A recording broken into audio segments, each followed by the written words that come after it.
September ছিল দাদার birthday. তো এই যে রাত্রি ১২টার সময় আমি আমার মা অনেক কিছুই সারপ্রাইজ অ্যারেঞ্জ করেছিলাম। এদিকে ফার্স্টে কেক কেটে নিল লাল্লার সাথে দাদা, তারপর আরেকটা কেকও ও কেটে নিল। এটা হচ্ছে রাত্রি ১২টার সারপ্রাইজ। ওর জন্য মা ওকে অনেক সারপ্রাইজ দিয়েছে। তার মধ্যে হচ্ছে যেটা তোমাদের দেখতে পাচ্ছ সেটা হচ্ছে প্যান্ট আর শার্ট দিয়েছে, আর একটা সারপ্রাইজও দিয়েছিল।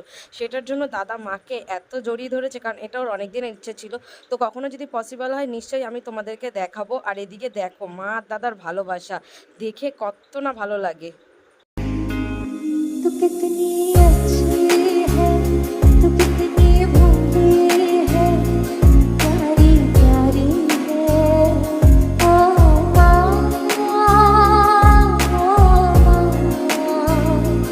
ओ করে কেক কাটিং করে সবাইকে কেক দিলাম। তারপরে আমার দাদার প্রিয় মানুষ দাদাকে অনেক গিফটস দিয়েছে, প্যান্ট শার্ট, তোমরা তো দেখছোই কী কী দিয়েছে। আর তার মধ্যে সবচেয়ে ফেভারিট জিনিস